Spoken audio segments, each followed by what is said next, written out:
Da-da-da-da-da. It's the motherfucking DLG. Même si vous ne connaissez rien au MMA, ce visage vous dira forcément quelque chose. Et si vous êtes amateur, cela vous fera obligatoirement réagir car il est le genre d'humain qui ne laisse personne indifférent. Soit on l'aime, soit on aime le détester. J'avais envie de vous parler aujourd'hui de la chute de Conor McGregor, de véritable visage du MMA mondial et superstar incontesté de l'UFC, à un Irlandais multimillionnaire potentiellement dopé et qui s'exprime comme le diable de Tasmanie.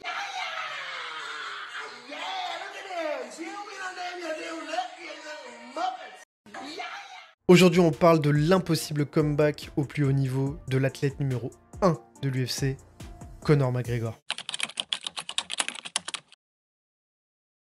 Conor arrive à l'UFC en 2013, après un passage au Cage Warrior dont il est double champion, avec un bilan de 12 victoires pour 2 défaites. Très vite, Conor marquera les esprits avec une ascension à sa première ceinture UFC en 66 kg, bien qu'intérimaire, en seulement 6 combats et en à peine plus de 2 ans. Face à un Chad Mendes qui prit le combat en short notice suite à une blessure de José Aldo, au passage un de mes combats préférés de Conor. L'Irlandais ayant épinglé des noms comme Max Holloway finalement undisputed contre José Aldo quelques mois plus tard dans un combat de seulement 9 secondes. Il décide alors de monter directement en 70 kg pour aller défier Rafael dos Anjos, mais le combat ne se fera pas sur blessure de ce dernier. C'est alors que les deux combats absolument légendaires contre Ned Diaz prendront place suite à un call-out de ce dernier, menant à la première défaite de Conor à l'UFC, surtout dans la catégorie des 77 kg. Suite à cela, Rafael dos Anjos ayant perdu sa ceinture des 70 kg face à Eddie Alvarez, c'est ce dernier que Conor affrontera pour aller chercher la double ceinture, une première dans l'histoire de l'UFC. I'd like to take this chance to apologize to absolutely nobody.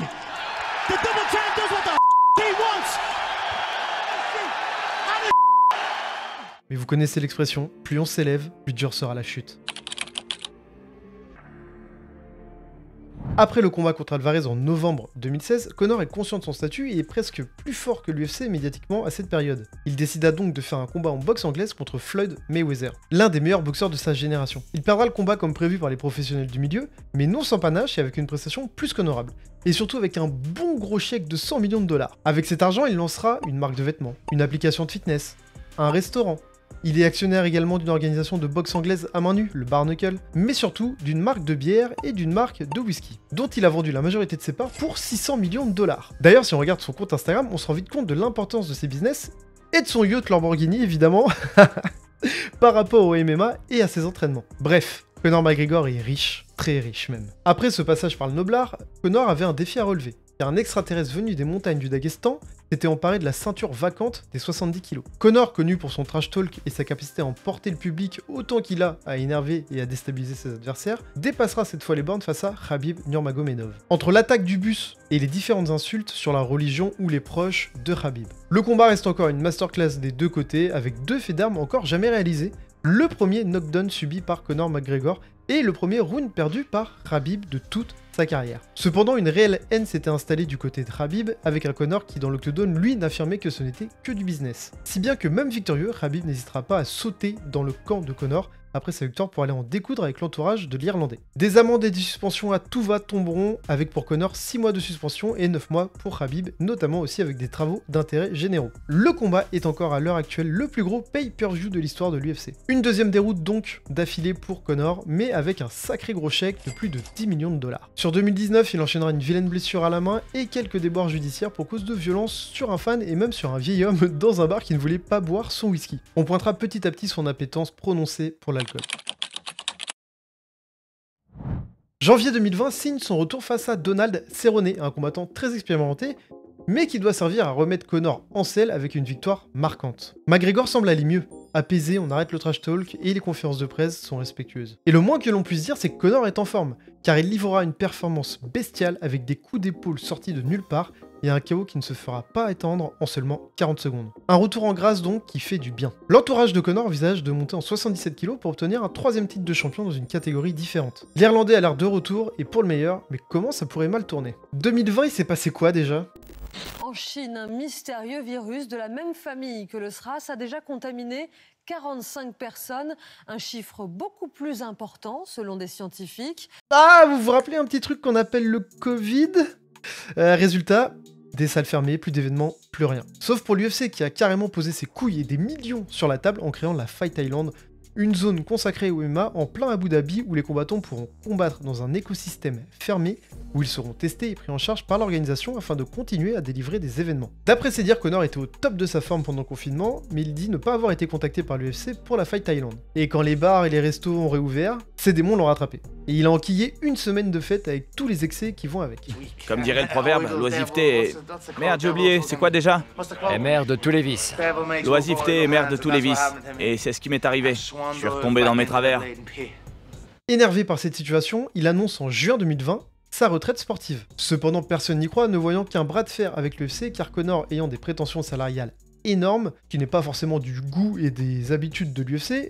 Vous pouvez aller voir par exemple la class action d'anciens combattants qui ont dévoilé que les payes des combattants sont équivalentes à 20% des revenus des shows environ, alors que dans les autres sports c'est plutôt 50%.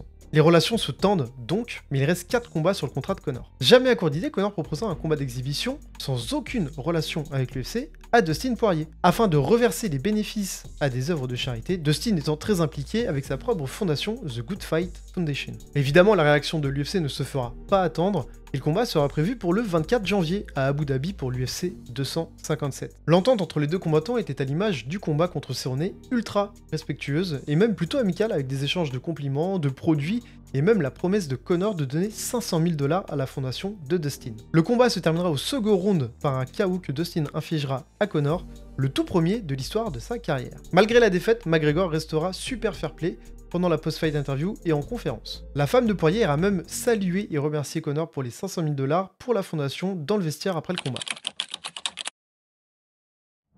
Le troisième combat sera très vite booké pour juillet et là l'ambiance sera comment dire différente. Là on va revoir le mauvais Conor, le Conor qui perd pied en interview, plus agressif, moins stable mentalement.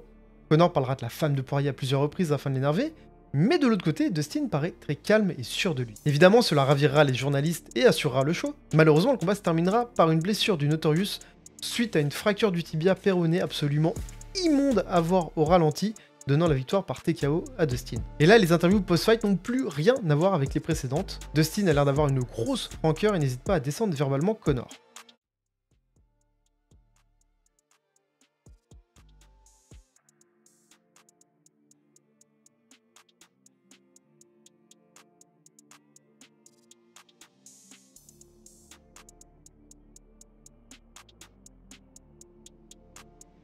Conor, encore au sol, insultera copieusement la femme du Louisianais, la traitant de prostituée car elle est dans ses DM. Mais comment leur relation a pu se détériorer à ce point? Plusieurs raisons possibles à cela. En effet, Conor, suite à sa victoire face à Cerrone, était certainement en pleine confiance. Cependant, l'UFC tardant à le refaire combattre, il a dû leur forcer la main en allant chercher directement Poirier pour un combat de charité. Il savait très bien que l'UFC ne laisserait jamais passer ça, et je pense qu'il pensait sincèrement que Poirier serait un match-up parfait pour lui, car c'est un gros striker rugueux qui n'a pas peur de prendre de coups. Et on connaît la puissance de frappe du Notorious et de sa fameuse gauche qui est capable d'éteindre absolument n'importe qui. Si bien qu'il n'avait pas besoin d'être agressif car je pense qu'il n'envisageait même pas la défaite. Conor utilisant principalement le trash talk pour faire vendre ses combats mais aussi pour déstabiliser ses adversaires. Cependant, l'image de Conor faisant de dos fut repris en masse et des mèmes ont inondé internet, passant d'un retour triomphant à une humiliation publique. Les échanges entre nos deux protagonistes, une fois l'UFC 264 annoncé, prit alors une tournure beaucoup moins cordiale en effet. Lors de conférences de presse, Conor prédira une victoire par KO, ce qui ne plaira pas vraiment à Dustin. En effet, Poirier répondra sur Twitter que c'est une prédiction plutôt drôle et qu'il avait aussi prédit de donner 500 000 $ à la fondation The Good Fight Foundation, mais que ni lui ni son équipe n'ont plus répondu après le combat perdu par Conor. Conor ayant, je pense, du fait de son passé un rapport maladif à l'argent, ne supportera pas de passer pour un menteur et quelqu'un qui n'honore pas ses promesses aux yeux du grand public. Les bookmakers donneront en plus Poirier favori, ce qui a assurément énervé Conor. L'Irlandais ira même jusqu'à partager des captures d'écran de Jolie Poirier, la femme de Dustin, sous-entendant qu'elle est dans ses DM sur Instagram et s'en amusera à plusieurs reprises.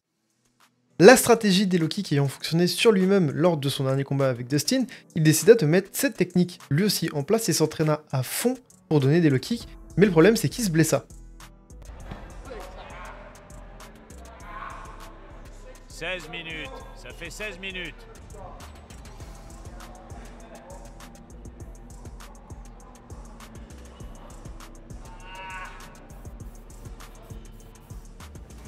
Sur la cheville aussi. J'ai un peu mal au tibia. Parfois je vise trop haut et je touche le genou, mais c'est rien. Ça aura disparu d'ici quelques jours, une semaine maximum. Cette blessure est, j'en suis sûr, aussi une des raisons de l'agressivité de Conor envers Dustin. Se sentant diminué et sur une défaite, il voulait, je pense, le déstabiliser. Malheureusement, le fait de se présenter au combat avec une telle blessure ne pardonnera pas. Suite à sa défaite en 2021, Conor eut donc le tibia péroné fracturé. Une longue convalescence de 6 mois avant de remettre les gants l'attendait, mais ayant du mal à rester en place, il se mit à la musculation à fond et le gabarit du natif de Dublin fit jaser sur internet. En effet, c'est un Conor transformé qui est apparu sur les réseaux sociaux au fil des mois. Une transformation physique impressionnante avec une masse musculaire qu'il n'avait jamais eue auparavant. Des bruits de couloir laissant entendre qu'il peserait quasiment 90 kg. Mais ce qui inquiète ou du moins interpelle, c'est le changement drastique de son visage. Parce que oui, lorsque l'on prend du poids, notre visage a tendance à gonfler, mais la mâchoire de Conor paraît plus carrée et ses traits plus grossiers. Il n'en fallait pas plus à la sphère internet pour lancer des théories sur le fait que Conor se dope peut-être pour récupérer de sa fracture. En effet, prendre des stéroïdes anabolisants pourrait aider à la récupération plus vite et d'une telle blessure, bien que de nombreuses études se contredisent à ce sujet. Je laisserai volontairement de côté les arguments tels que les boutons dans le dos, la perte de ses cheveux qui sont bel et bien des effets secondaires, mais dont on n'a aucune preuve. Ce qui est par contre un petit peu plus intriguant, c'est la sortie de l'Irlandais du programme de testing de l'USADA, le programme américain de lutte contre le dopage. Ce qui est évidemment très louche. Conor a aussi quelques sorties avec des excès de violence, notamment lors d'une bagarre scénarisée avec la mascotte des Miami Heat, où il a cédé un coup de poing en plein visage à la mascotte, non prévu, en voyant le porteur du costume à l'hôpital. Sans compter des déboires judiciaires pour conduite dangereuse et des accusations d'agression diverses. Des comportements instables qui poussent encore une fois la possibilité de prise de stéroïdes anabolisants, augmentant les curseurs de la virilité d'un homme, agressivité, envie sexuelle, musculature. Mais qui pourrait aussi s'expliquer par la consommation excessive de drogue et d'alcool. On n'a bien sûr encore une fois aucune preuve, mis à part des déclarations de Conor qui avoue lui-même aimer un peu trop la fête et faire des abus. Enfin, on me réveille parce que j'ai pas assez dormi. Après, la fatigue s'accumule. Une petite journée de repos. C'est après l'entraînement que je fais pas ce qu'il faut. Si je suis pas assez rigoureux en dehors de l'entraînement, il y a des conséquences et ça fait effet boule de neige. Une petite voix dans ma tête me disait « Réveille-toi, c'est l'heure !» Mais je me suis pas levé. C'est l'heure de t'entraîner, mais je l'ai pas fait. Ne mange pas ça, mais je l'ai mangé. Ne bois pas ça, mais je l'ai bu. Ce sont toutes ces choses qui m'empêchent d'être fort mentalement.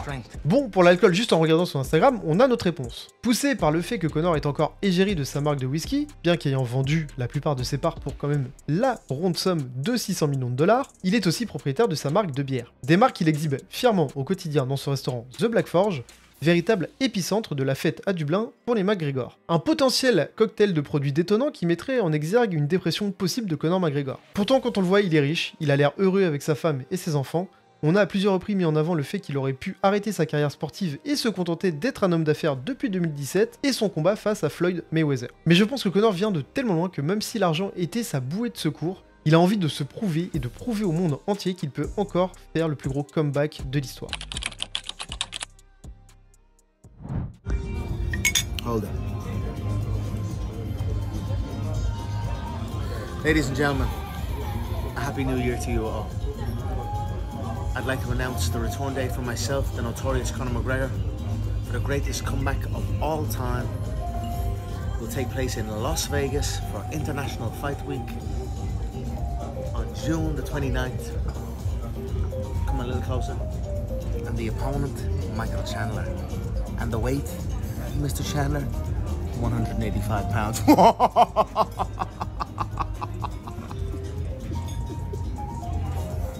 Avec la programmation en 2023 de The Ultimate Fighter, une émission de télé-réalité avec des combattants prétendant intégrer l'UFC, le principe étant que deux équipes coachées par des combattants de l'UFC, ici McGregor et Michael Chandler, s'affrontent dans un tournoi afin de gagner sa place dans le roster de l'organisation Rennes. La finale, voyons normalement un affrontement également entre les deux coachs. On croyait donc au retour en 2023 de Conor, mais comme je l'ai dit plus tôt, ce dernier était sorti du pool de contrôle de l'USADA, l'organisme de contrôle du dopage aux USA, qu'il ne réintégrera que fin décembre, ce qui était déjà trop tard. Le combat sera alors booké le 30 juin, mais Conor déclarera forfait suite à une blessure au pied, assurant que pour son retour, il se devait d'être à 100% et ne pas se présenter au combat blessé comme il avait fait face à Poirier, ce qui lui a peut-être coûté le combat et une belle fracture. Mais Dana White a annoncé le jour où j'écris ces lignes que Conor ne combattrait pas en 2024, ce qui a rendu fou ce dernier qui veut absolument combattre en décembre contre Michael Chandler. Et c'est finalement cette news qui m'a donné envie de faire cette vidéo, car personnellement j'adore Conor.